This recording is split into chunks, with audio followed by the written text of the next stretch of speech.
पूरी हर पार्टियों को इंडिया गठबंधन जो बना उससे पहले सभी पार्टियों को एकजुट करने के लिए प्री प्लान उन्होंने किया और वो बहुत पहले से किया ताकि एजेंडा सेट हो। देरी तो हुई है क्योंकि हम युवा हैं, हम ये समझते हैं कि बिहार में जिस तरह से रोजगार हुआ, रोजगार मिला हम लोगों को, जिस तरह से बिहार में जातीय गणना हुई और जातीय गणना के बाद जो 75% आरक्षण तो पहले होना चाहिए था और सीट शेयरिंग इसलिए पहले जरूरी है क्योंकि जिससे आपको लड़ाई है, जो सामने वाली ताकत है वो ताकत पूरा एजेंडे से काम कर रही है और उस पर नीतीश कुमार जी ने जो सोचा इंडिया गठबंधन को बनाए और जनता के बीच में कैंडिडेट्स और क्षेत्र में जो प्रचार प्रसार का शुरू होता है और चूंकि चुनाव का वक्त कम रहेगा, चूंकि मार्च के फर्स्ट वीक में चुनाव शुरू होने के आचार संहिता लगने के आसार हैं। देखिए, बिहार में जो सियासत है एक बार फिर से गर्म हो गई। लगातार ये कयास लगाए जा रहे हैं कि सीट बंटवारे को लेकर महागठबंधन में, इंडिया गठबंधन में सब चीज ठीक ठाक नहीं चल रहा है। हमारे साथ अभी इसी मुद्दे पर बातचीत करने के लिए नीतीश पटेल जी है, युवा जदयू के प्रदेश अध्यक्ष हैं। नीतीश जी, जो गठबंधन को लेकर लगातार जो चर्चाएं चल रही है, अब ये खबर सियासत में बवंडर की तरह फैल गया है। देखिए, सीट शेयरिंग हमारे नेता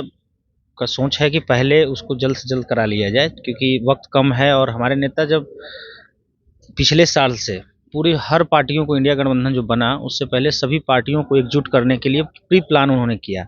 और वो बहुत पहले से किया ताकि एजेंडा सेट हो। जो महंगाई है, बेरोजगारी है, इन सब सवाल पे लोगों को एकजुट किया जाए। देश में जिस तरह से धार्मिक उन्माद फैलाने वाले लोग हैं उनसे कैसे जनता को समझाया जाए, आम आवाम को समझाया जाए, देश के हालात पे चर्चा हो, इसको लेकर के उन्होंने प्री प्लान पहले किया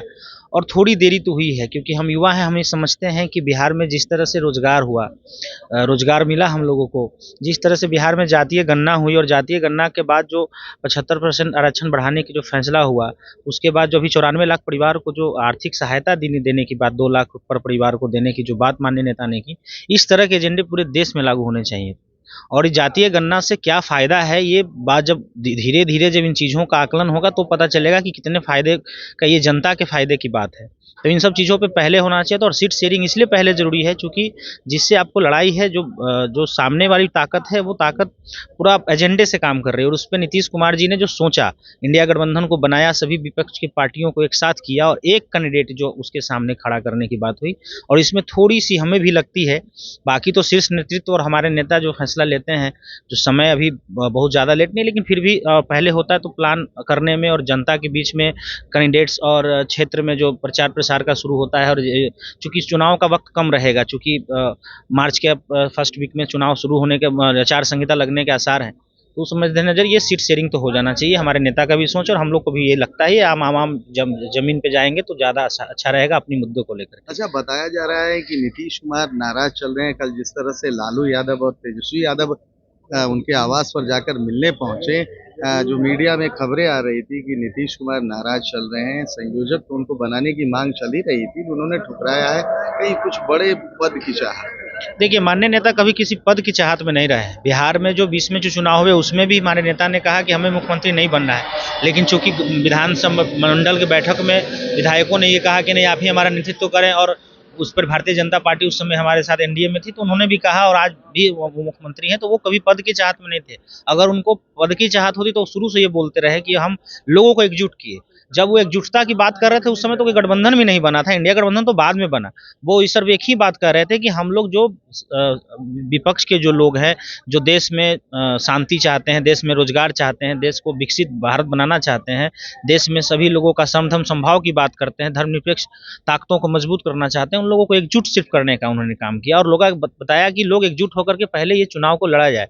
बाद में देरी हुई और उसके वजह से थोड़ा सा इंडिया गठबंधन जो आज एक तेवर में जो शुरुआत हुई थी वो कहीं ना कहीं थोड़ी सी नीतीश कुमार जी अगर जिस तरह से शुरुआत कुछ कुंद हो गए हैं।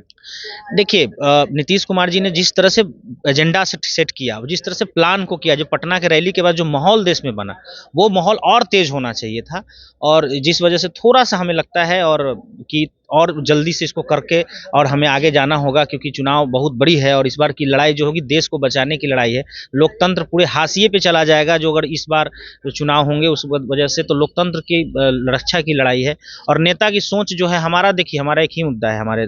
नेता का कि देश के लोगों को कैसे न्याय मिले। हम युवा हैं और हम चाहते हैं कि हमारे जो नेता हैं, जिस तरह से बिहार में लगातार नौकरी 2 लाख से अधिक नौकरियों को भी उन्होंने दिया, उससे पहले 10 लाख रोजगार और 10 लाख नौकरियों की वादे की उसके पूरा करने की ओर अग्रसर हैं। तो ये हमें चाहिए रोजगार, हमें चाहिए हमारा भविष्य कैसे सुरक्षित हो, हमारे परिवार हमें जो पढ़ाते हैं, शिक्षित बनाते हैं, तो कैसे हम उनके परिवार को भी भरण पोषण कर पाएँ, इसके लिए हम लोग काम करते हैं। और कोई नाराज़गी की बात नहीं है, नेता की सोच, नेता की दृढ़ निश्चितता है। बिहार आज तरक्की कर रहा है और बिहार में युवा खुश हैं। शिक्षा, रोजगार सब मजबूती से मिल रहा है और बिहार में जिस तरह से अब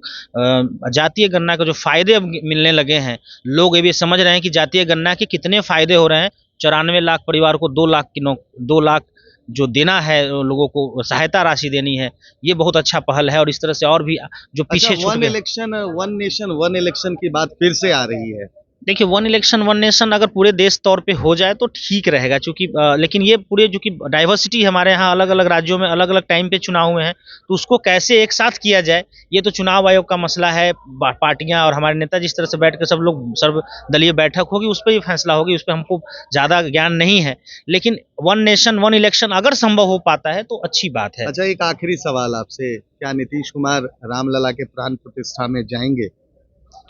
देखिए, हम लोग के दिल में राम बसते हैं, सबके दिल में राम बसते हैं। राम भगवान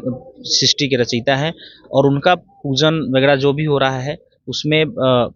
लोग जाएंगे। नेता के पास वक्त होगा, क्या हैगा वो हम नहीं कर सकते, वो नेता बताएंगे। लेकिन जिस तरह से भारतीय जनता पार्टी इस चीज़ को, चूँकि ये मुहूर्त भी नहीं था जैसे लोग बताए, और शंकराचार्यों ने जिस तरह से बयान दिया, तो उस आधार पे लगता है कि ये भारतीय जनता पार्टी राम को अपने कंट्रोल में करना चाहती है। लेकिन राम तो सबको लाए हैं ना, राम तो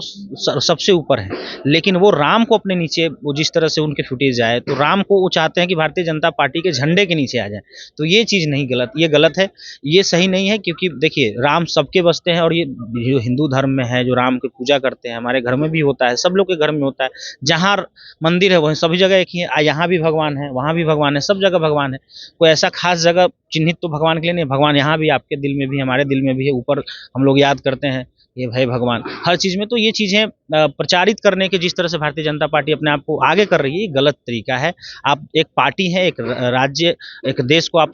चला रहे हैं, चूंकि आपकी सत्ता है, देश ने लोकतंत्र के आधार पर आपको वोट मिला है, तो आप लोकतांत्रिक तरीके से बात कीजिए, ना कि धार्मिक तरीके से आप बात कीजिए। तो देखिए, ये थे नीतीश कुमार ने जो है पटना से इसकी शुरुआत की। कहीं ना कहीं वो रफ्तार है धीमी पड़ती जा रही है। वहीं राम मंदिर को लेकर उन्होंने साफ कर दिया है कि राम हमारे दिल में बसते हैं और ये शीर्ष नेतृत्व तय करेगा कि वो वहां जाते हैं नहीं। फिलहाल बने रहिए हमारे साथ और देखते रहिए नेशन सिटी लाइव।